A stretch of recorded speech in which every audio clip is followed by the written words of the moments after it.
de ce moment de partage sur la synodalité, le pape François a dit que c'est précisément le chemin de la synodalité que Dieu attend de l'Église du troisième millénaire. Un chemin de promesses, de difficultés et d'attentes. Ce chemin est parcouru par d'autres églises et maintenant nous aurons, par le biais de notre prochain conférencier, l'archimandrite Amphilochios Miltos, le point de vue orthodoxe. Notre cher ami conférencier a étudié la philosophie grecque et la théologie à l'université d'Athènes et avec une bourse d'études du Saint-Synode de l'Église de grec, il a participé aussi à des études théologiques à Paris, à l'Institut catholique de Paris. Et aujourd'hui, il est membre de la Commission internationale pour le dialogue théologique entre l'Église catholique et l'Église orthodoxe. Nous sommes très heureux de vous accueillir. Merci. Merci à vous. Merci beaucoup. Je voudrais tout d'abord exprimer ma profonde gratitude au Père Pugliese pour l'honneur de cette invitation à participer au symposium de ce centre historique et important pour l'écuménisme. Je suis aussi particulièrement honoré de prendre la parole après le professeur Hervé Legrand, à qui nous sommes tous reconnaissants pour sa contribution majeure à l'ecclésiologie. On considère souvent que nos efforts œcuméniques ne portent pas de fruits et que le dialogue entre catholiques et orthodoxes particulièrement n'a pas de résultats impressionnants à montrer.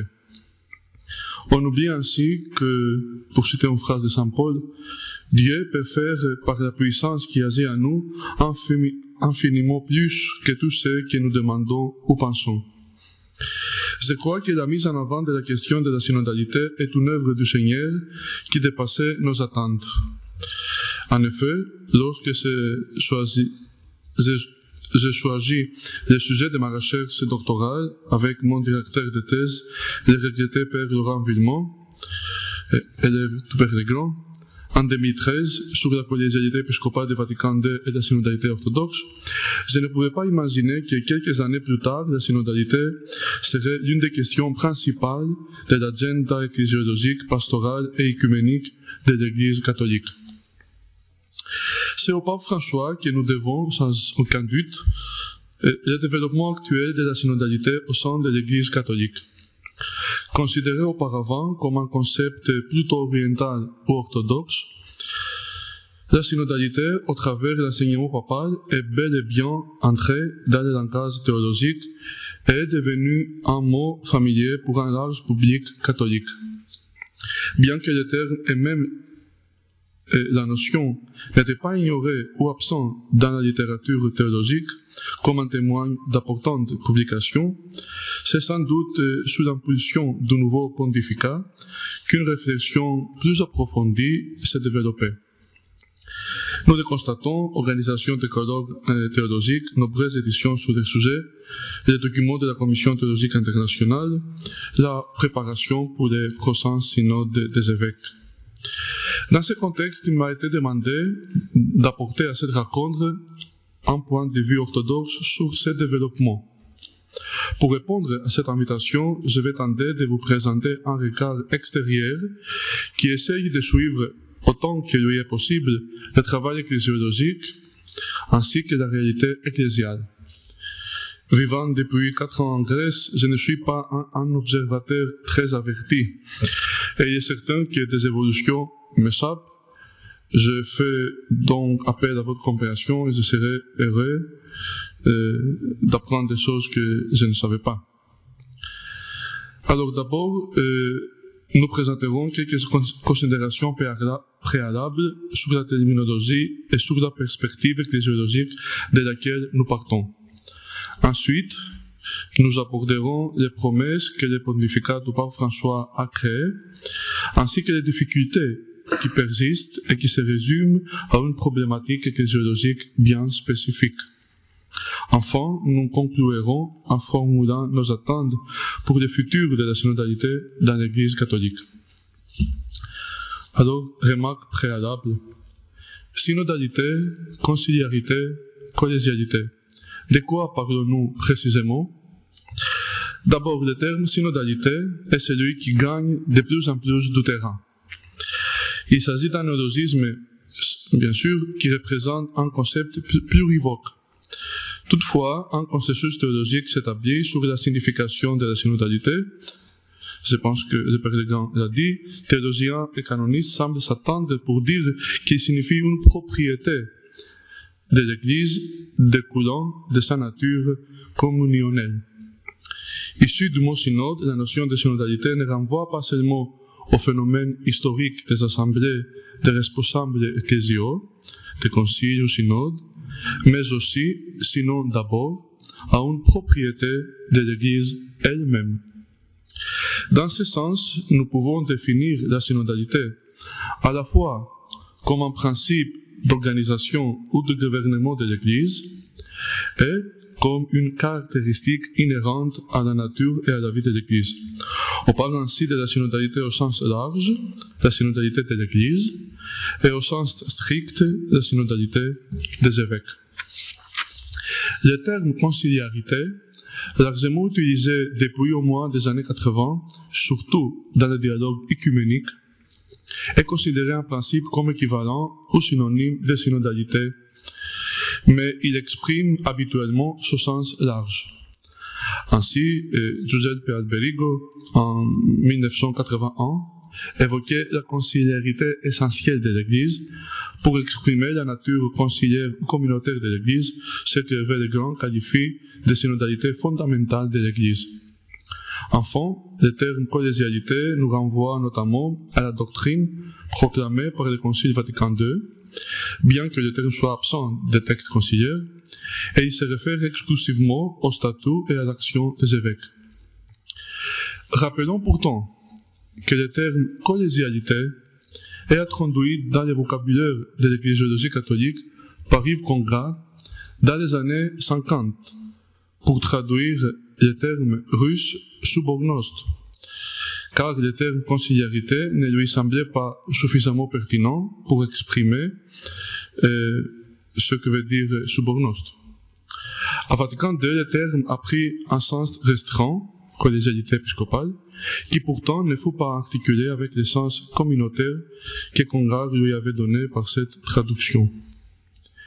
Ayant précisé la terminologie, nous préférons pour notre part, et en cela suivant d'autres théologiens, utiliser l'expression conciliarité ecclésiale pour dire ce que le Père Legrand appelle une dimension inaliénable de l'essence complexe de l'Église, et l'expression synodalité épiscopale pour décrire l'activité synodale ou conciliaire des évêques. Soulignons que la synodalité épiscopale se fonde sur et doit exprimer la conciliarité ecclésiale qui est son cadre. Au niveau de l'Église entière, qui est une communion des églises locales, diocèses, c'est à travers le ministère épiscopal que cette communion est réalisée, comme nous a expliqué le Père Legrand. La synodalité épiscopale dépend de la conciliarité ecclésiale, mais cette dernière ne se réalise pas indépendamment de la première des synodalités épiscopales. Comme le souligne le Père Valdrini, la synodalité n'est pas pensable en dehors du ministère épiscopal, dont elle est une dimension essentielle. Elle ne peut pas être réduite au principe exclusif de mise en œuvre d'élité de la participation. Certes, la synodalité est la forme ecclésiale de participation des fidèles, mais ce caractère ecclésial trouve son fondement dans la structure propre à l'Église d'être une communio ecclesiarum ou communion des églises particulières confiée aux évêques. Fin de citation de Valdrini. L'Église locale, à savoir une Église diocésaine, constitue la liaison entre communio ecclesiarum et communio episcoporum. Si d'après le pape François, les catholiques peuvent apprendre quelque chose de plus sur la synodalité de la tradition orthodoxe, je crois que les orthodoxes également ont des choses à apprendre de la recherche des théologiens catholiques menée lors des dernières décennies. Il me semble que la bibliographie catholique sur la synodalité dépasse maintenant amplement la littérature orthodoxe sur les mêmes sujets. La synodalité réside certainement dans le mode de gouvernement des églises autocéphales, mais l'Église orthodoxe ne peut pas malheureusement fournir un modèle idéal d'une église vraiment synodale dans tout niveau de son organisation. Au lieu donc de se donner mutuellement des leçons, il est préférable que catholiques et orthodoxes, avec humilité, sincérité et un esprit d'autocritique, mettent tant leur doctrine que leur pratique à la lumière de l'ecclésiologie de leur tradition commune. Cette dernière, qui sera le critère de notre approche, c'est celle qui sera le critère de notre approche et non pas une théorie confessionnelle. Mais de quelle ecclésiologie parlons-nous? Il faut d'abord se garder d'une idéalisation d'une ecclésiologie considérée originale, mais finalement abstraite ou vague.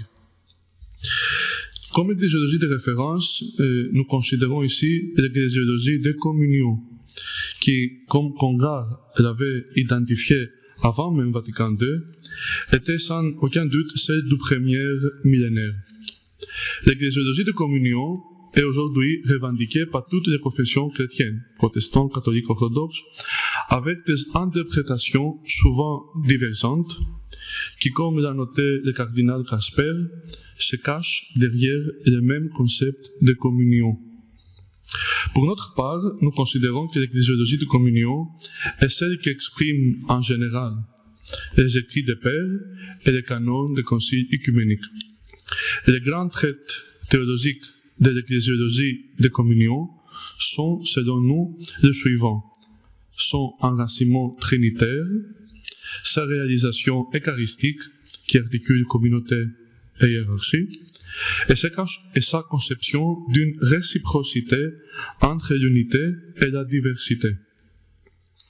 On sait bien qu'au deuxième millénaire, en Occident, un autre paradigme a prévalu, celui de l'Église universelle, qui a aussi marqué la synodalité épiscopale. Ce n'est qu'au XIXe et XXe siècle, avec le renouveau multiforme, patristique, biblique, liturgique, qui a abouti au Concile Vatican II, que l'ecclésiologie catholique a renoué avec la tradition du premier millénaire. La réception de Vatican II, surtout sur les sujets qui nous occupent, n'était pas sans difficulté. Dans une période cruciale et qui était à certains égards décevante aussi, l'élection du pape actuel a créé des promesses fondées pour une réception conciliaire dans la ligne de l'ecclésiologie de communion et non pas de l'ecclésiologie dite universaliste. Alors, mon premier point, c'est les promesses, une nouvelle ecclésiologie. Dès le début, plusieurs théologiens ont souligné que le nouveau pontificat pourrait même dynamiser une nouvelle ecclésiologie. Parmi les gestes extrêmement significatifs du pape François, il faut mentionner son insistance, dès son élection, à se présenter comme évêque de Rome et non pas comme pape ou souverain pontife. Choix qui, comme Laurent Villemin écrivait en 2013, contient en soi tout un programme ecclésiologique. En même temps, François a initié des réformes importantes, comme celle de la curie romaine ou de l'institution du synode des évêques. Termes récurrents de ces discours, la collégialité et la synodalité prennent pour le pape François une importance toute particulière dans le dialogue avec les orthodoxes, comme il a exprimé dans son premier entretien accordé aux revues jésuites. Vous connaissez le texte, je ne cite pas. Retenons de cette prise de position trois éléments. Il ne faut pas imposer à l'autre, mais apprendre de l'autre, dit le pape. La question nécessite une réflexion en commun, et le critère doit être le premier millénaire de l'Église indivise. Le nouveau vent qui souffle alors au Vatican a certainement un écho dans les relations œcuméniques. Il n'a pas lieu ici d'évaluer le passage des intuitions dans les actes pendant les 8 ans du pontificat de François. Il convient cependant d'évoquer 3 questions qui nous semblent prometteuses pour l'avenir du dialogue catholique orthodoxe. Premièrement, il est très important qu'on reconnaisse un statut théologique à la synodalité, qui cherche à articuler communio ecclesiarum et communio episcoporum, étant donné que cette articulation faisait défaut dans la doctrine de Vatican II sur la collégialité épiscopale. Parmi les énoncés du pape sur la synodalité, le plus important du point de vue doctrinal est l'idée que la synodalité est une dimension constitutive de l'Église, qui se vit dans tous les niveaux de l'organisation ecclésiale. Nous n'avons plus à avoir une synodalité floue face à un ministère hiérarchique et à une primauté dogmatiquement définie. La deuxième question à retenir est celle de l'Église locale. François s'est prononcé de fait en maintes reprises en faveur d'un gouvernement de l'Église moins centralisé et pour une valorisation de la synodalité et des églises locales. Il souhaite promouvoir ces marchés ensemble. Comme Hervé Legrand l'a analysé, il semble que le pape François articule notamment la synodalité de l'Église locale avec la collégialité des évêques. Pour lui, écrit Hervé Legrand, dans la communion ecclésiale, la communion des évêques entre eux, collégialité, est inséparable avec la communion dans l'Église, synodalité.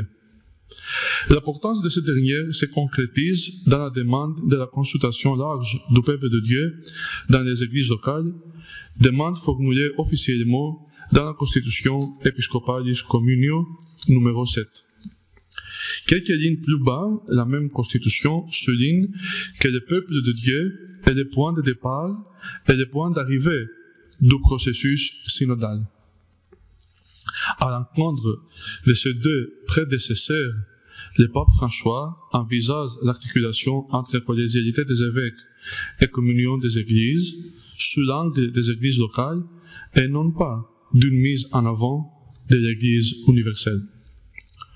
Troisièmement, l'option pour le titre évêque de Rome, titre ignoré presque totalement des textes de Vatican II, corrobore les 2 autres points et suggère aussi une autre conception de la primauté papale. Dans son fameux discours si remarqué à l'occasion de la commémoration du 50e anniversaire de l'institution du Synode des évêques, le pape François a réaffirmé sa volonté de renouveler la vie synodale dans l'Église en général, mais aussi à l'égard de l'exercice de son ministère. On pourrait formuler 2 objections sur ces promesses. D'abord, un observateur remarquerait le problème d'une ecclésiologie qui, d'une certaine manière, varie au gré des papes et ne permet pas de position nette. Ensuite, on peut se demander dans quelle mesure ces prises de position se traduisent en décisions ou en actes qui vont changer vraiment l'image de l'Église catholique. Néanmoins, malgré ces objections légitimes, nos espoirs restent fondés pour 2 raisons. La première raison est que la synodalité, même si elle restait une lettre morte, se trouve désormais dans l'enseignement papal et dans les documents du ministère, et comme tel, constitue peut-être une semence pour un développement ultérieur. La deuxième raison est que la dynamique pour une église synodale a considérablement enrichi la recherche théologique et restera un jalon pour l'avenir, un jalon prometteur pour un éventuel renouvellement. J'arrive maintenant à mon deuxième point, le plus long, qui est la difficulté. Aussi intitulé l'ecclésiologie universaliste. Si on parle aujourd'hui de synodalité, jusqu'à quelques années auparavant, on ne parlait que de collégialité. Comme vous le savez, selon Lumen Gentium, les évêques forment un collège qui succède au collège apostolique, ayant comme tête le pontife romain qui lui-même succède au chef du collège apostolique Pierre. Le collège, dans son intégralité, est toujours uni à son chef, détient lui aussi le pouvoir suprême de l'Église. Selon la constitution dogmatique, était déjà cité par Hervé Legrand, on est constitué membre du corps épiscopal en vertu de la consécration sacramentelle et par la communion hiérarchique avec la tête du collège et avec ses membres. Dans cette définition, on est fait par allusion à la communion des églises, comme il a été dit, comme l'aurait souhaité le pionnier du renouveau ecclésiologique, Yves Congar. Écrivant déjà en 1960, le père Congar a parlé de collégialité de l'Église. Et dans ses écrits post-conciliaires, il souligne à différentes reprises que fonder la collégialité dans la réalité de l'Église comme communion, c'est fonder la collégialité des évêques dans la collégialité des églises.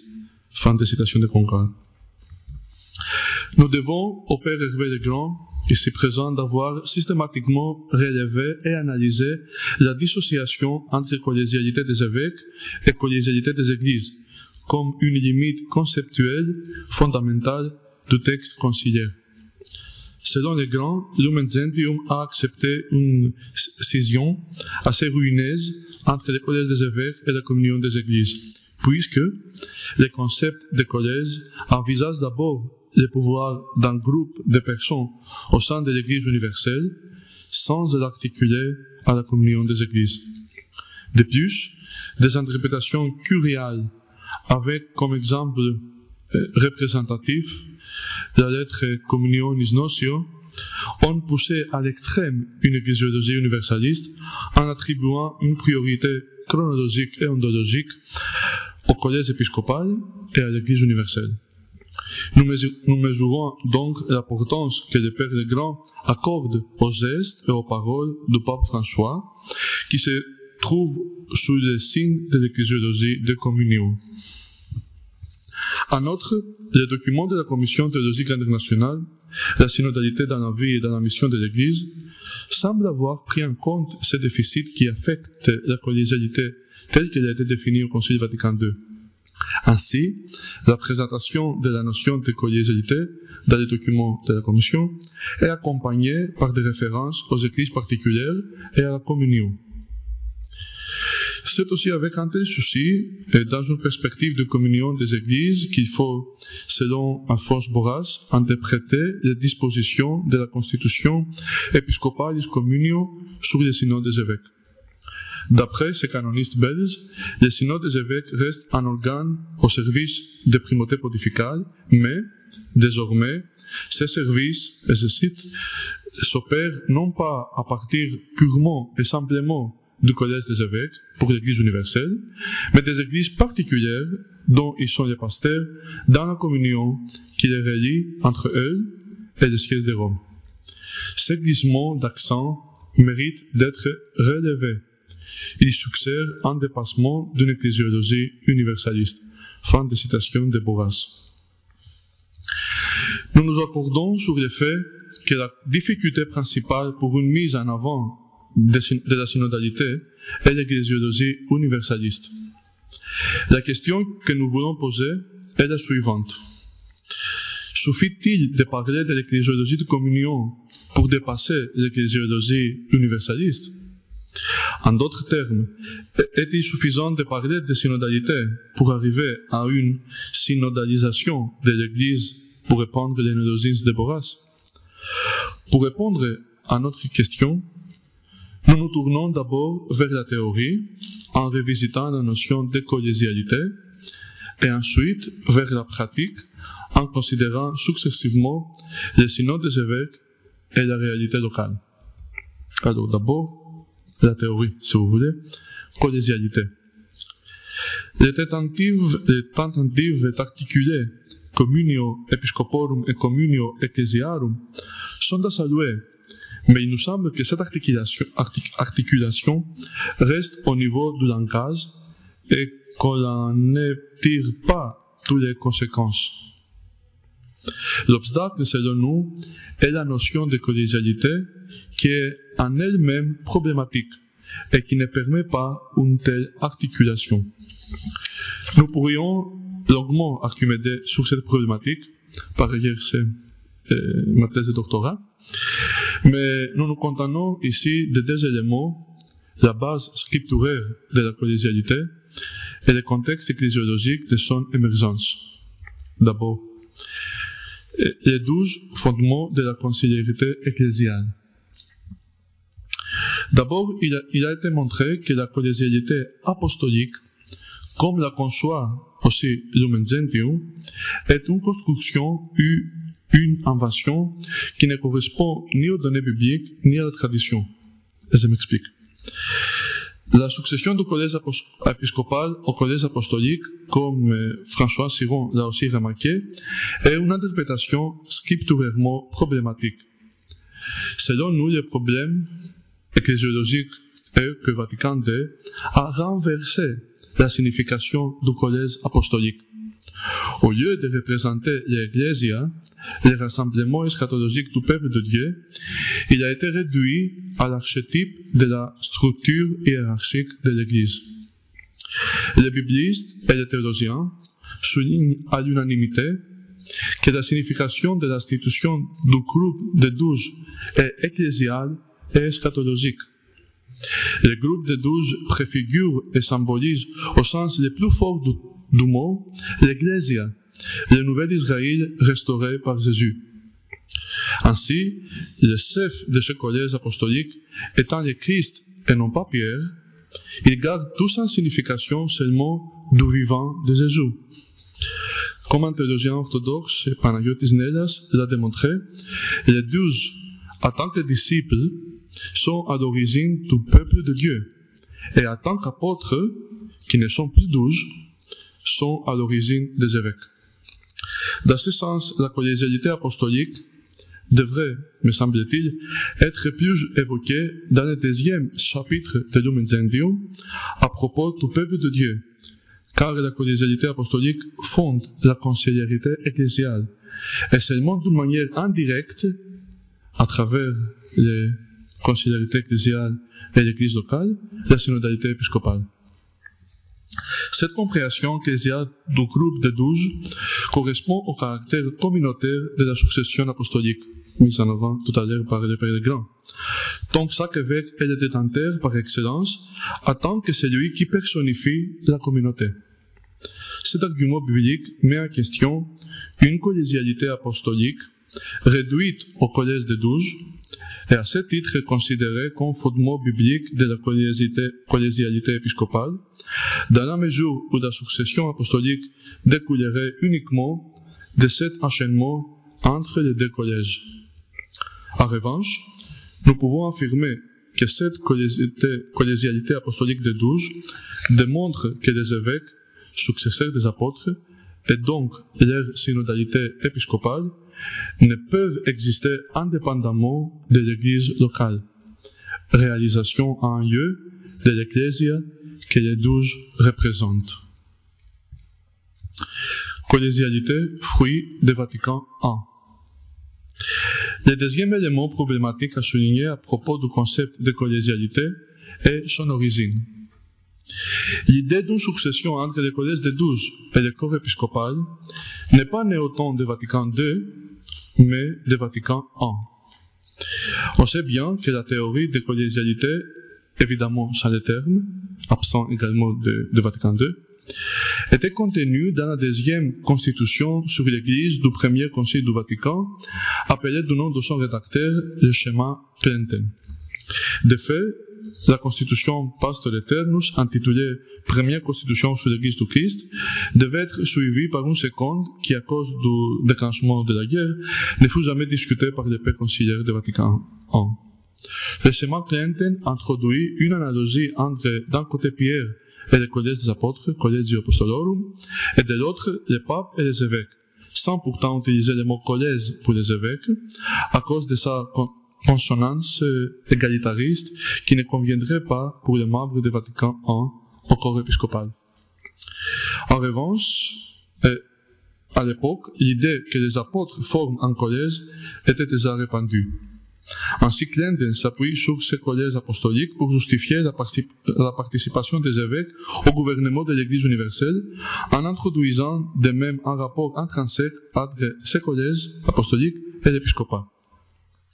Un certain parallélisme entre un collège apostolique et un collège épiscopal ne devient pas courant que pendant la période qui sépare les deux conciles du Vatican.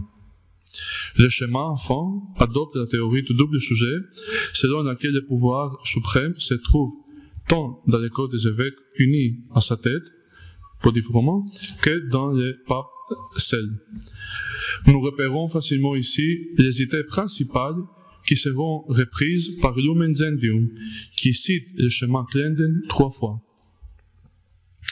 Visant à sauvegarder la primauté papale avec une insistance qu'on ne trouve ni dans Pastor Aeternus, Vatican II adopte la collégialité de Vatican I, qui sans aucun doute exprime l'ecclésiologie universaliste.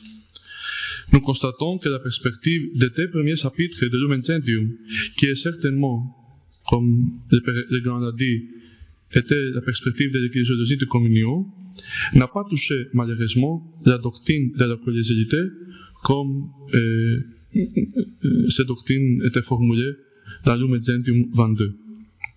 Par ailleurs, le sens large, voire ecclésial, que Congrès avait donné au terme collégialité n'était pas honoré.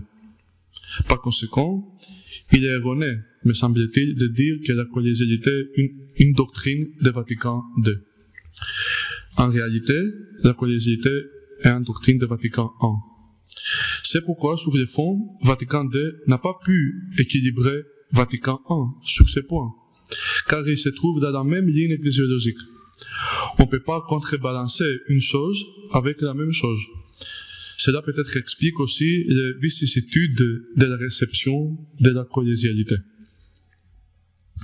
Et maintenant, j'avance vers la pratique. Les synodes des évêques, un symptôme de l'ecclésiologie universaliste. Nous avons mentionné les évolutions positives à propos de l'institution du synode des évêques pour un fonctionnement plus synodal. Episcopalis Communio a valorisé l'écoute et la consultation la plus large possible des fidèles. Nous acceptons volontiers que les déplacements d'accent sont des antises d'un passage d'une ecclésiologie universaliste à une théologie de la communion des églises, comme le dit Porras. Le problème, selon nous, se situe dans le fait que l'institution du synode des évêques, l'institution, est lui-même un symptôme, voire une expression de l'ecclésiologie universaliste. Il vaut la peine de rappeler le pourquoi de la création du synode des évêques par le motu proprio de Paul VI, Apostolica Sollicitudo, le 15 septembre 1965. L'histoire de sa création est étroitement liée au débat du Concile, où la proposition de la constitution d'un organe composé des évêques autour du pape suscita l'intérêt dans le but, comme nous explique Alberigo, de conforter la charge papale, surmontant ainsi l'isolement exacerbé du pontife, encore accentué depuis Vatican I. Ainsi serait réalisée une instance épiscopale significative qui, toutefois, n'ayant pas de pouvoir délibérant, laisserait irrésolu les problèmes de la dimension exclusivement personnelle de la fonction papale. Fin de citation d'Alberico. On considérait généralement que cette création voulait être une première application du principe de la collégialité épiscopale, même si le terme n'était pas utilisé dans le texte du motu proprio. Toutefois, comme Groaters l'a montré dans son livre Heures et malheurs de la collégialité, cette décision fut une véritable initiative surprise du pape Paul VI, prise indépendamment du Concile, qui visait non pas à promouvoir la collégialité, mais plutôt à défendre la primauté pontificale, potentiellement menacée par des interprétations de l'institution du synode. Permettez-moi de citer Groaters. Grâce au rapport tardif mais vivant d'un témoin oculaire en la personne de Monseigneur Carbone, nous en savons heureusement davantage aujourd'hui. Alors que le vote final et la promulgation du nouveau schéma d'Episcopis, le futur Christus Dominus, sur la salle des évêques avait été retardé en novembre 2064, Paul VI était fort préoccupé par le paragraphe 5 sur le synode du schéma, qui lui paraissait nettement inacceptable, pas tellement à cause de son sens littéral, mais pour les interprétations qu'on pourrait en donner, comme cela est apparu dans quelques-unes des interventions faites pendant la discussion in aula. C'était donc, écrit Groaters, parce que le texte de la commission conciliaire heurtait le pape, que celui-ci décida de promulguer son propre texte à l'issue de cette commission. Fin de citation de Groaters. La promulgation de l'Apostolica Sollicitude, qui annonce un synode non délibératif et ne fait aucune allusion au principe de la collégialité, a été d'emblée bien accueillie par le Concile, mais quelques jours plus tard, le texte ayant été lu de près, celui-ci occasionna des déceptions. Aussi décevant est caractérisé le fonctionnement de l'institution depuis. Bernard Sesboué déplorait en 2012 le fait que cette institution n'a pas porté tous ses fruits. La publication des documents finaux en est aussi un exemple. Alors que c'était à l'origine les synodes qui publiaient des documents synodaux, très rapidement, pour des raisons pratiques, les résultats sont soumis au pape pour qu'il élabore une exhortation post-synodale. Selon les regretteurs jésuites, tout récemment disparus, tout est fait pour que l'essence de la parole s'inverse. Elle ne va plus des évêques au siège de Rome, mais de celui-ci aux évêques et à leurs responsabilités. Le contenu des questions étudiées illustre largement ce propos. Par exemple, le synode sur les évêques de 2000 ans n'a jamais évoqué la question des rapports de l'épiscopat et du primat romain, et donc de la collégialité. On peut se demander si le synode des évêques ne devient pas surtout une session de formation permanente des évêques. Il est très critique ici. Fin de la citation du Père Sesboué. Episcopalis Communio de François n'a essentiellement pas modifié le fonctionnement de l'institution. Le synode a toujours un caractère consultatif, sauf si le pontife romain concède à l'Assemblée un pouvoir délibératif et les documents finaux sont remis au pape qui décide de leur publication. Tout ça, c'est le numéro 18 d'Episcopalis Communio. Pour résumer, le problème fondamental pour nous est le fait qu'au fond, le synode des évêques fonctionne comme un synode diocésain, comme si le pape était un évêque universel. Évidemment, personne ne prétend cela formellement. Mais si on réfléchit sur la manière de son organisation, il ressemble plus à une assemblée diocésaine qu'un concile épiscopal. Conçu comme un conseil épiscopal du primat romain, pour l'aider et consulter pour sa mission, le synode laisse le pape décider seul, selon le vieux principe, il papa decide da solo. D'un point de vue orthodoxe, il ne peut pas y avoir un synode des évêques où le vote serait consultatif. Suivant une ecclésiologie eucharistique cohérente, le pouvoir ministériel dans l'Église n'est que sacramentel. La Sacra Protestas dont parle aussi Lumen Gentium 27. Ainsi, c'est seulement dans et pour son Église locale qu'un évêque peut décider tout seul. C'est pourquoi un synode diocésain a toujours un caractère consultatif, malgré l'importance ecclésiologique de cette consultation au nom de la conciliarité ecclésiale et malgré une évolution, comme le Père Legrand l'a décrit, qui est souhaitable pour ne pas laisser une monarchie, si vous voulez, diocésaine dans une église locale. En revanche, en dehors de son diocèse, l'évêque, qui pour un orthodoxe est une personnalité corporative de son église locale, a toujours un vote, parce qu'il représente une vraie église. Cela n'annule pas l'autorité d'un primat, car celui-ci ne décide jamais seul, mais toujours en synode. En conséquence, si le pape peut décider seul au sein de l'Église dite universelle, cela signifie qu'il est un évêque universel. Il est assez incompréhensible pour un orthodoxe qu'un évêque catholique a droit de vote seulement lorsqu'il est membre d'un concile œcuménique, mais il perd ses droits en tant que membre d'une conférence épiscopale ou du synode des évêques. En bref, l'ecclésiologie universaliste, comme elle est exprimée par l'idée de la collégialité et appliquée dans le synode des évêques, ne permet pas un fonctionnement juste de la synodalité épiscopale. Obstacle à une réelle synodalité de base. Il faut ajouter que l'universalisme ne porte pas seulement atteinte à la synodalité épiscopale, mais il constitue également un obstacle à une réelle synodalité de base, à savoir à la conciliarité ecclésiale qui se réalise fondamentalement dans l'Église locale. Certains signes universalistes demeurent. Permettez-moi d'en mentionner 3 rapidement. On insiste pour appeler les diocèses églises particulières et non pas églises locales. L'enjeu ecclésiologique de cette terminologie a été relevé depuis des années, et c'est pas le lieu ici d'y retourner. Nous constatons cependant que la territorialité, principe traditionnel de l'organisation ecclésiale, est de plus en plus mis en question, à propos soit des églises uniates, soit d'une fausse unité de diverses communautés chrétiennes. Le Père Legrand, dans ses écrits, nous a expliqué pourquoi la territorialité est indispensable pour la catholicité d'une église locale. Deuxièmement, dans les documents sur la synodalité, la Commission théologique internationale mentionne que la formule de Vatican I, selon laquelle les définitions ex-cathèdra du pape sont irréformables par elles-mêmes et non pas en vertu du consentement de l'Église, ne rend pas le consensus ecclésié superflu.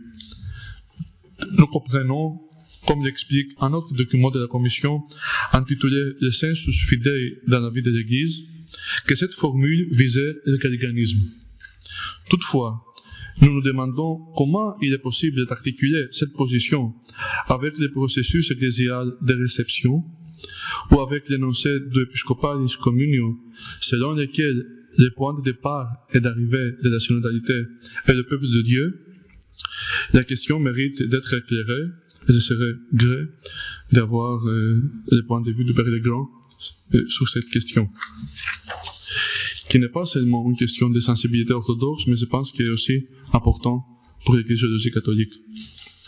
Enfin, concernant la question de la consultation de l'écoute et l'écoute des fidèles dans une démarche synodale, comme celle qui a commencé ce jour-là ici, elle nous semble également piégée dans une perspective universaliste.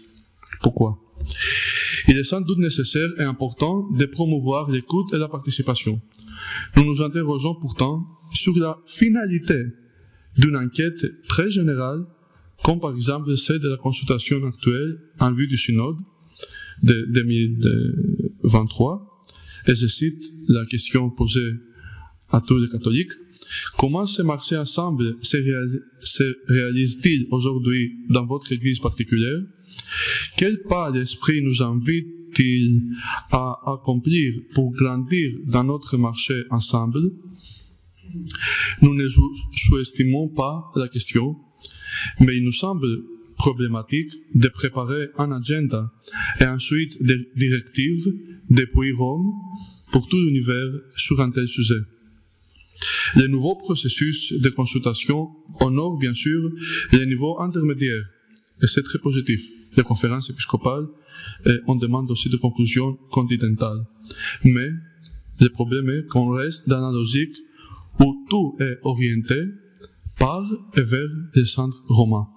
Et c'est quelque chose qui me semble difficile pour être appliqué dans tous les diocèses catholiques. Ici apparaît la question fondamentale du rapport entre le local et l'universel. Ce serait une erreur d'opposer les deux dimensions, bien sûr, comme aussi de considérer l'une ou l'autre comme secondaire. Il ne faut pas oublier que l'Église une se réalise nécessairement en un lieu et qu'elle existe dans et à partir des églises locales, de 25 3. Comme le remarque Boras, le point de départ, en tout cas l'Église en ce lieu, communio localis, et c'est à partir de là que l'Église prend corps, mais jamais de manière isolée quand elle s'inscrit dans la communion de toutes les Églises, où la catholicité enrichit et s'enrichit de la catholicité des autres. Dans un tel processus ecclésiogénétique, l'ecclésiologie doit inclure les sujets concrets de cette dynamique qui engendre l'Ecclésia. Permettez-moi de citer Joseph Komonchak, je vais citer en anglais. Thus, the formal principle of the Church Genesis includes not only the gifts of God, the Word of God, ministry, etc., but also the freedom of men and women with which they receive them.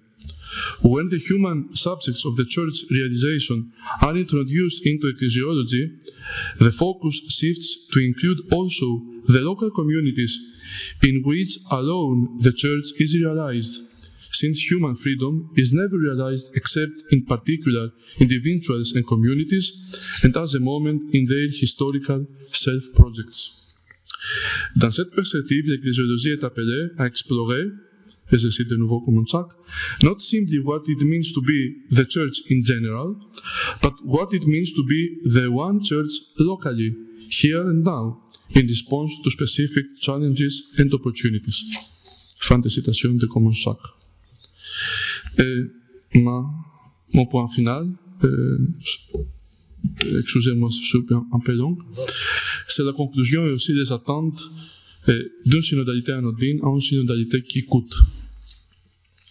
Au terme de notre exposé et en guise de conclusion, il convient d'exprimer nos attentes pour la suite du développement de la synodalité au sein de l'Église catholique. En récapitulant nos points principaux, nous formulons nos espoirs pour l'avenir, d'abord sur les versants ecclésiologiques, et ensuite sur les versants pratiques, en suivant la tripartition des niveaux de l'organisation ecclésiale, locale, régionale, universelle, déjà devenue classique. Nous avons salué les promesses que la nouvelle ecclésiologie, entre guillemets, du pape François a exprimées par des prises de position et des gestes. De fait, il ne s'agit pas d'une nouvelle ecclésiologie, mais d'une version de l'ecclésiologie prédominante en contexte écuménique aujourd'hui, l'ecclésiologie de communion.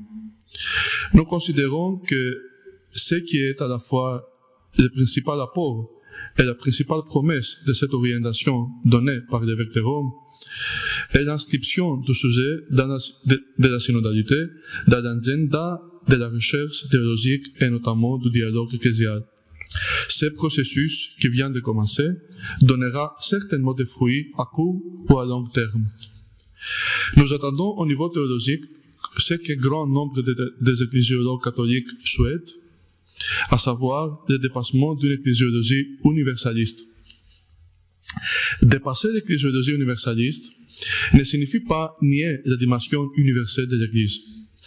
Nous sommes tous d'accord, me semble-t-il, que par universalisme, nous attendons l'attribution de la priorité à l'Église dite universelle, opposée à l'Église dite particulière, ce qui conduit à considérer la seconde comme partie dans tout, et donc de nier la véritable catholicité d'une Église en un lieu, qui vaut mieux alors appeler locale et non pas particulière. L'Église universelle ne constitue pas un être de raison, pour rappeler le mot de Lubag. L'Église est universelle, il s'agit de l'Église tout entière, de l'Église une et unique, la catholique. Comme le souligne Komonchak, l'Église universelle ne transcende pas la communion des Églises locales, elle est cette communion. Les énoncés sur l'Église universelle ne sont vrais que dans la mesure où elles sont vérifiées dans les Églises locales. Il faut approfondir la simultanéité et l'antériorité mutuelle entre l'Église une et les Églises locales. Dès lors, parler de l'Église locale signifie automatiquement parler de l'Église une, même si évidemment une Église locale, comme le Père l'a dit, n'est pas toute l'Église. Unité et pluralité sont réciproquement constitutives, simultanées et interdépendantes. C'est ainsi que l'ecclésiologie de communion définit les rapports entre l'Église entière et les Églises locales. En revanche, l'ecclésiologie universaliste se trouve aux antipodes. Elle présuppose une opposition et appelle à une priorité. C'est pourquoi nous ne pouvons pas compléter l'ecclésiologie universaliste avec l'ecclésiologie de communion. À mes yeux, elles sont foncièrement incompatibles. Nous avons identifié les symptômes de l'ecclésiologie universaliste qui persistent dans la théologie catholique. Certes, nous reconnaissons les changements des accents vers une ecclésiologie de communion. Par exemple, la Commission théologique internationale, dans ce document sur la synodalité, affirme en renvoyant à Lumen Gentium 23 que l'importance des conférences épiscopales, dit la Commission, pour promouvoir le chemin synodal du peuple de Dieu réside dans le fait que chaque évêque représente son Église. C'est le numéro 90. Une telle vision, cependant, achoppe au concept de collégialité. Pour cette raison, il faut réviser, voire abandonner le concept de collégialité.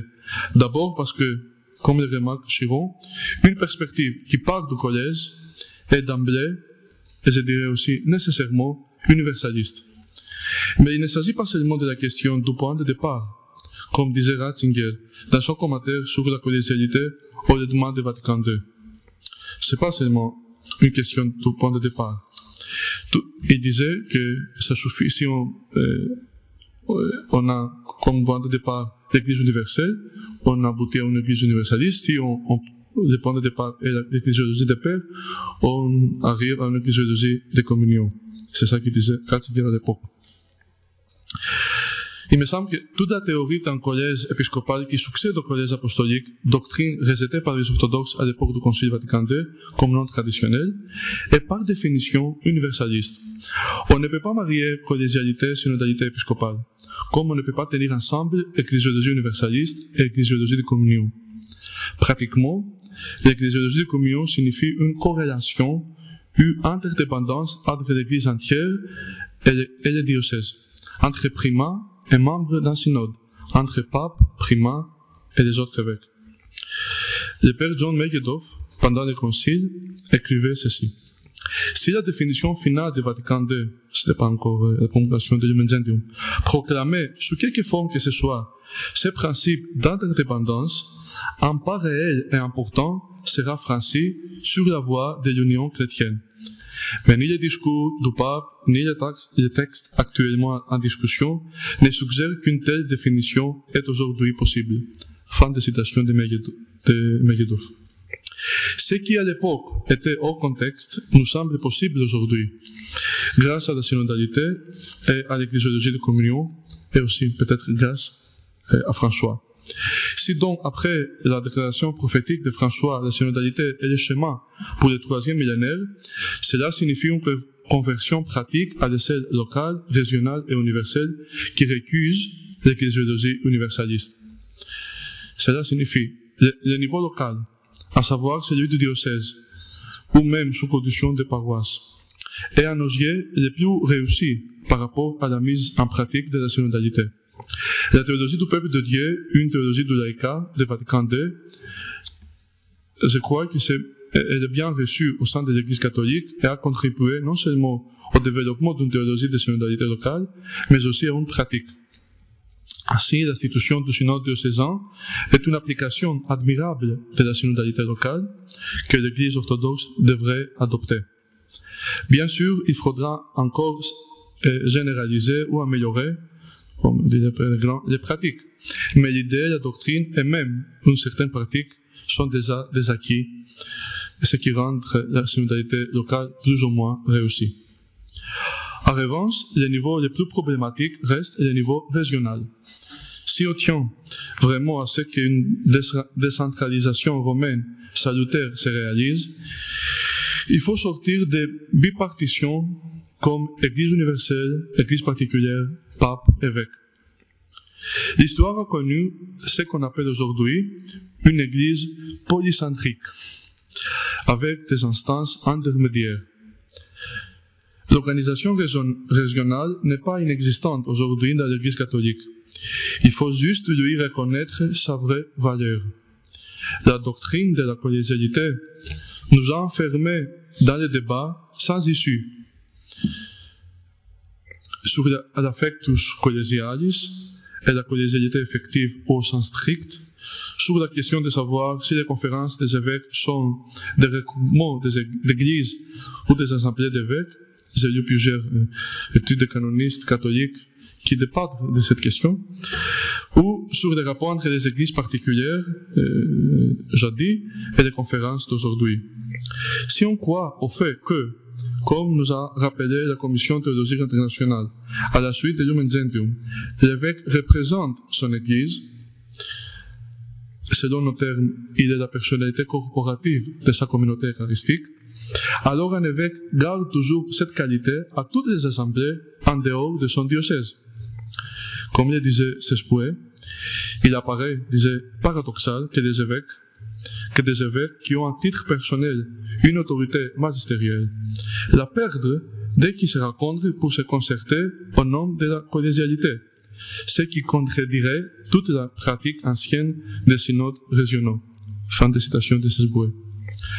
Alors, notre attente orthodoxe pour les niveaux régionaux est l'évolution des conférences épiscopales en synodes régionaux, autour d'un primat, avec une certaine autonomie, exerçant, comme le veut aussi le code de 1983, canon 753, un magistère authentique.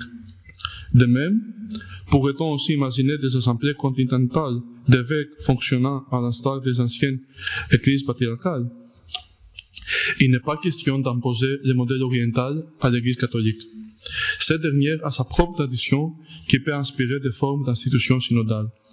Or, afin que la synodalité régionale fonctionne, on a besoin aussi d'une primauté régionale, comme a dit les archevêques métropolitains. La primauté ne peut pas être individuelle, mais elle doit appartenir à une église, comme la succession n'est pas individuelle, mais ecclésiale. Le président de la conférence épiscopale alors ne serait pas élu, mais serait alors l'évêque de l'église primatiale.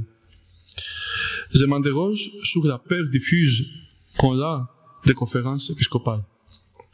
Peut-être que la mémoire de vieux problèmes du conciliarisme ou du gallicanisme marque encore les esprits.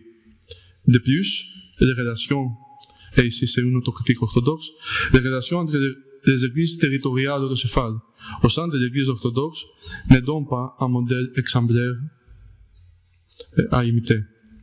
Le père Legrand, je me souviens pas où, parlait une fois d'un chaos au sein de l'orthodoxie. Peut-être il y a une partie de vérité dans cette remarque. Quoi qu'il en soit, bien qu'une centralisation, comme on voit aujourd'hui, facilite le gouvernement, notre ecclésiologie commune, je pense, appelle au chemin difficile, qui est celle de la synodalité. Le remède au risque mentionné est une primauté bien comprise. Nous arrivons aussi au niveau universel, et je termine, et à la primauté romaine. L'attente orthodoxe ici est de voir une primauté universelle conditionnée par une synodalité universelle. Cela ne signifie pas d'institutionnaliser les conciles œcuméniques, certes. Il y a des formes institutionnelles qui peuvent assurer que le pape est entouré des autres primats régionaux pour exercer son ministère spécifique. L'institution du synode des évêques est une de ces formes, mais à des conditions qui ne rendent pas universalistes. Première, que sa composition respectera l'organisation régionale. Pour donner un exemple, en effet, un évêque, comme c'est le cas dans l'Église orthodoxe, se réfère d'abord à son synode régional, et c'est à travers lui qu'il aura accès au primat universel, jamais directement. Et deuxième point, les évêques auront un vote délibératif, pour des raisons qu'on a expliquées. On répète constamment que les évêques sont cum et sub petro, une expression très répandue, qu'on se voit. Mais nous nous demandons si la communion avec les primats universels devait être considérée comme une soumission, ce qui laisse attendre les sub petro. Pourquoi le cum n'est pas suffisant?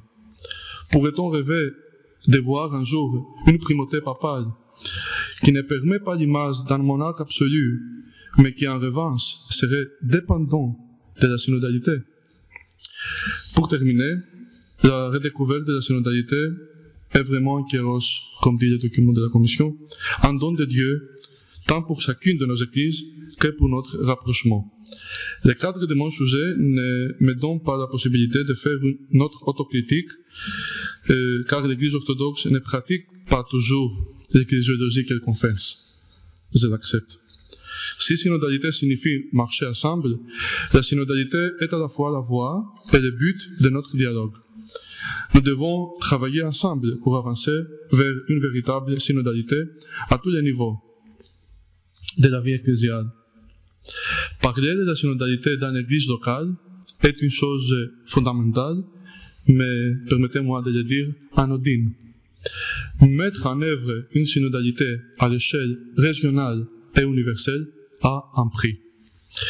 Si l'ecclésiologie de communion nous guide, je suis sûr que le Seigneur fera route avec nous. Je vous remercie pour votre patience. Merci. Merci beaucoup, Dr. Lucas, pour ce beau papier que vous avez présenté. Et là, vous avez démontré votre parfaite maîtrise de l'ecclésiologie catholique romaine, mais aussi, je dois souligner votre esprit d'humilité en témoignant de la sensibilité de l'Église orthodoxe. Il y a un vent qui souffle, un vent d'espérance avec les prises de position du pape François, qui est de bon augure pour l'écuménisme, vous l'avez dit vous-même. Et vous aviez aussi souligné, vous avez fait la différence entre la collégialité qui vient de Vatican I et qui n'a pas été honorée, et qu'aujourd'hui nous devrions mettre l'accent sur cette synodalité qui est très importante pour qu'il y ait une Église qui puisse s'écouter mutuellement et marcher ensemble.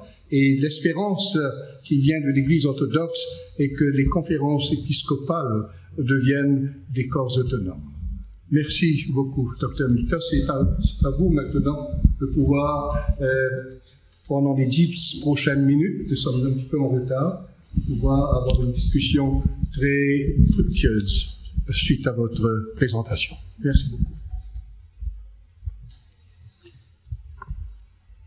Je voudrais exprimer toute ma gratitude pour cet exposé et exprimer un vœu, c'est que ce qui a été prononcé soit accessible naturellement par le Zoom, mais également que ce soit publié et accessible aux pères synodaux.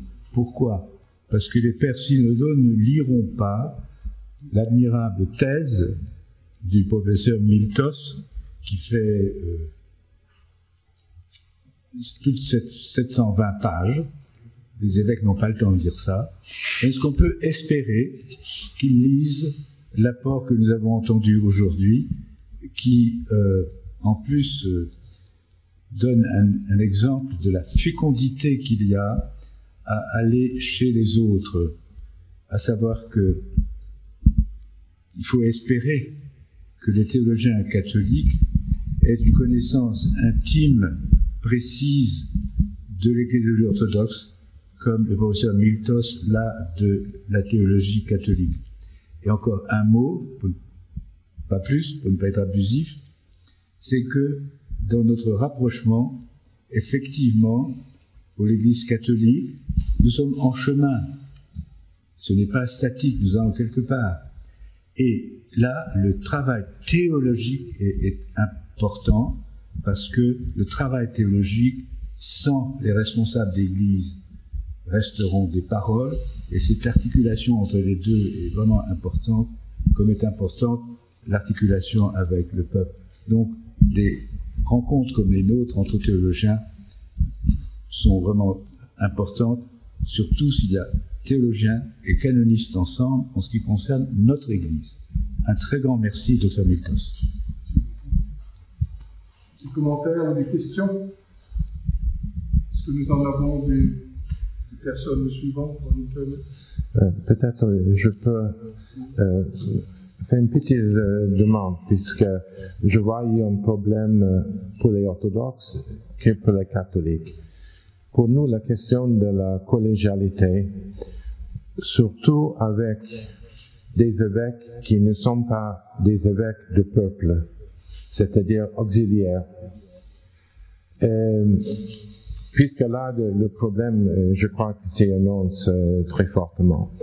Et pour les orthodoxes, ma question c'est, au niveau de synodalité, vous avez aussi des évêques qui ne sont pas des évêques, ce sont titulaires, comment dire, qui étaient contre les canons de Chalcédoine. Et donc, tous les deux églises sont dans le même navire. Mais nous savons comment ça marche avec nous pour la collégialité. Mais pour vous, pour la synodalité, ces évêques qui sont titulaires, qui n'ont pas un peu, quel rôle dans la synodalité que vous avez? Ça c'est une question que moi je ne vois pas claire. Notre ami Jean Zizioulas, qui est un de ces évêques titulaires, qui était assez grand Ambera quand il était nommé, et a une justification, mais je crois que ce n'est pas une justification théologiquement et pratique que nous sommes en train de chercher une question, puisque je crois que pour les orthodoxes et pour les catholiques, on a un même type de problème sur ce niveau-là.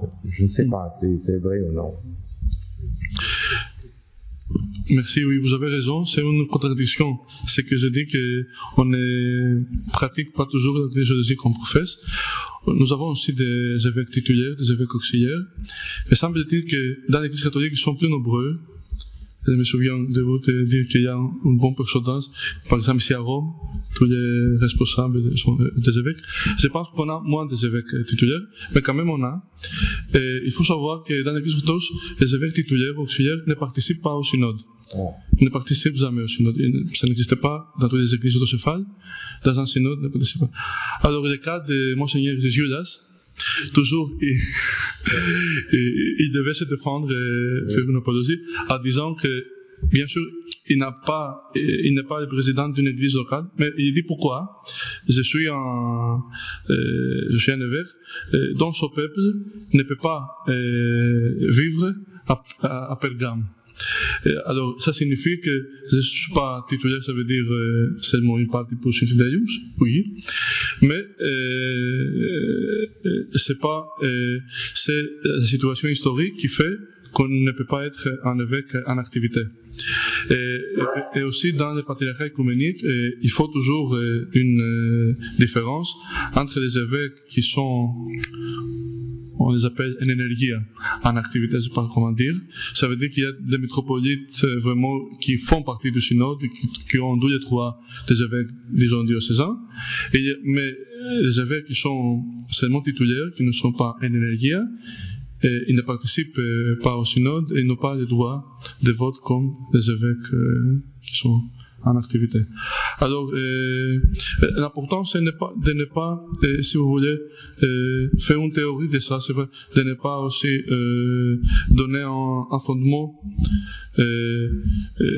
en disant que c'est normal d'être évêque sans diocèse. Parce que je pense que ça a marqué mon esprit en disant autour du Vatican II, je pense que c'est Conrad qui disait, je cite quelque part, Conrad disait que si on professait la collégialité au Concile Vatican II, seulement aussi pour expliquer ou justifier l'existence des évêques sans diocèse. Alors ça, c'était impressionnant pour moi de le lire. Alors, même c'était Conrad qui disait ça. Conrad qui est par excellence celui qui est l'ecclésiologie communautaire. Alors, il ne faut pas justifier. Il faut toujours dire que c'est une exception, que c'est quelque chose d'anormal, et non pas quelque chose. Thank you, Father James, for raising the delicate question of titular bishops. Just to make a confession that certainly in the Church of England, not so much in the Anglican Communion wider, we have a similar problem with the ordinary, the diocesan bishop, and what we call in loose language the suffragan bishops, meaning in Catholic terms an auxiliary bishop.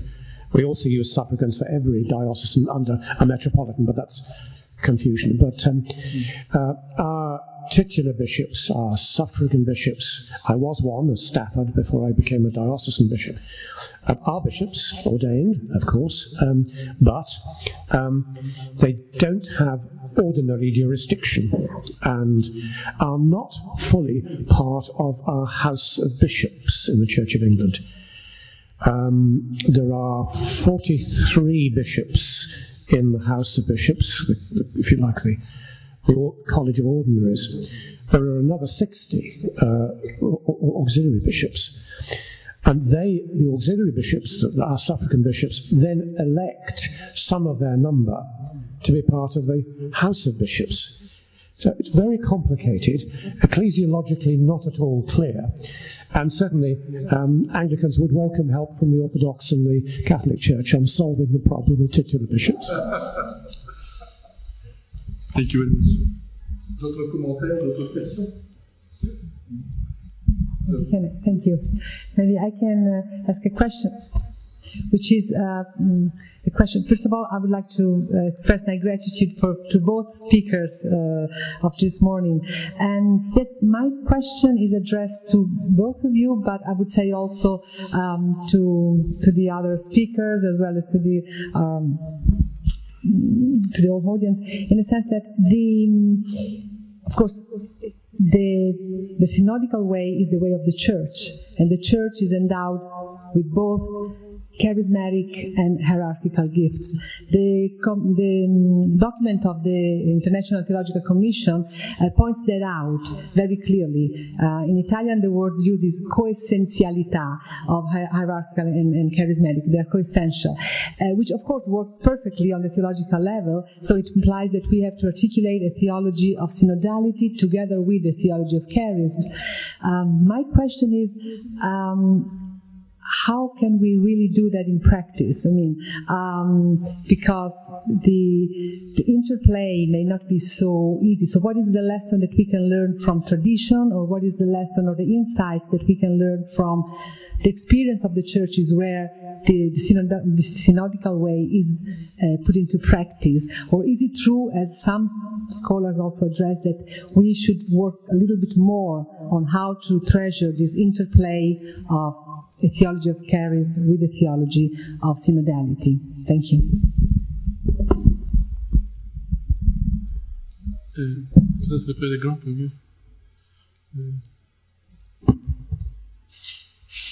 J'ai fait un peu allusion à cette question lorsque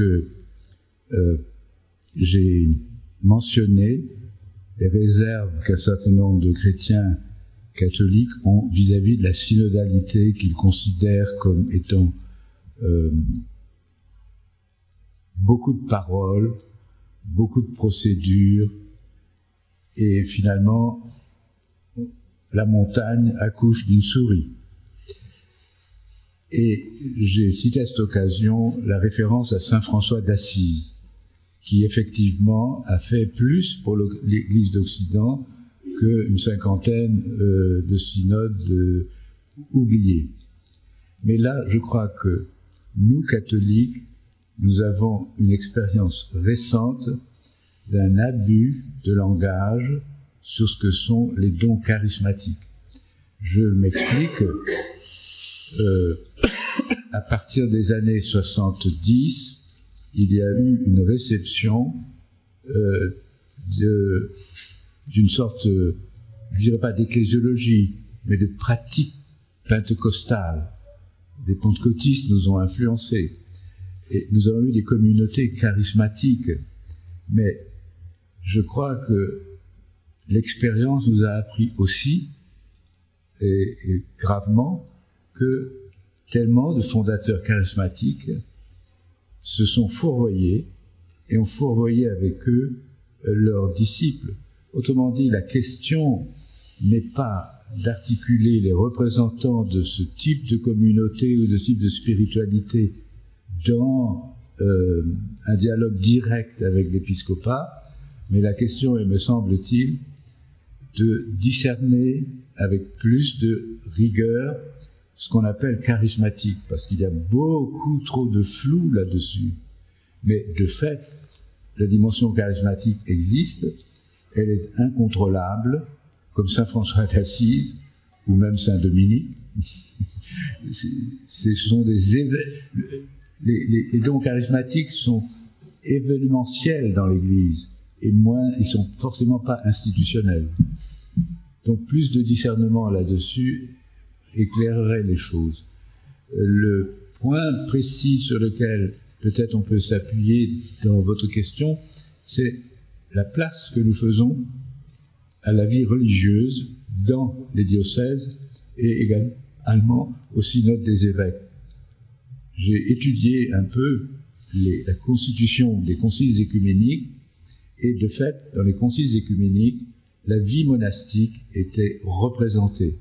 Et je crois qu'à travers, par exemple, les délégués des ordres religieux qui seraient présents au synode auprès des évêques, ce serait légitime et on reconnaîtrait là les dons charismatiques institutionnalisés.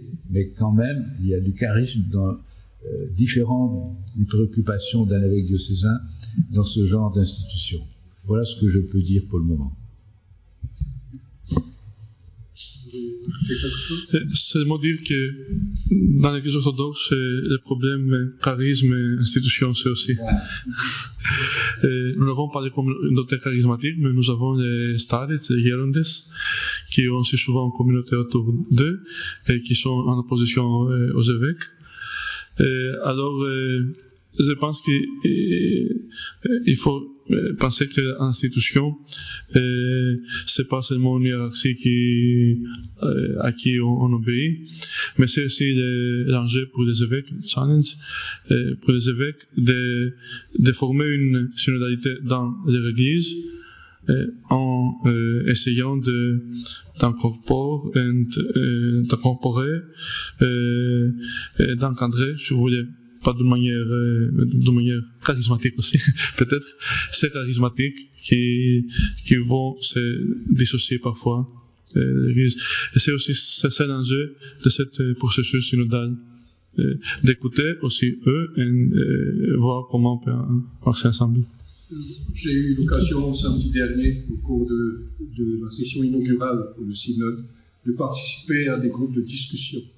Et dans ces groupes, nous avons évoqué l'importance de la prière communautaire dans ce cheminement de ce synode et l'apport aussi monastique dans notre chemin, dans notre cheminement. Alors je vais vous demander qu'est-ce que vous pensez de cet aspect de prière dans cette marche synodale. C'est aussi important, comme c'est la prière pour notre vie chrétienne. Bien sûr, c'est important, mais aussi l'apport monastique, c'est aussi important, parce que ça représente la prière et la spiritualité. Pour parler de notre expérience orthodoxe, je pense qu'il est important chez nous, parce que la vie monastique est plus ou moins partout une vie dans le cadre d'un diocèse. Alors on n'a pas, vous savez, l'organisation catholique avec les congrégations et les ordres. Alors mon autre monastique, ça qui n'empêche pas d'avoir des charismatiques un peu. Mais je pense que ça sauve aussi la situation que toutes les communautés monastiques doivent se référer à leur évêque de Dieu. Et aussi, je pense que dans les églises orthodoxes, on donne beaucoup de points à cette voie monastique à cause de leur prière continue. Autre commentaire? En tout cas, cela a été une matinée très fructueuse. Je vous remercie très chaleureusement de votre présence et aussi de vos présentations qui nous ont aidés à approfondir notre connaissance de ce que le pape François veut apporter à la vie de l'Église avec cette innovation de faire de notre Église une Église en marche, une Église ensemble, une Église qui s'écoute. Merci beaucoup. Je pense que nos deux intervenants méritent bien nos applaudissements.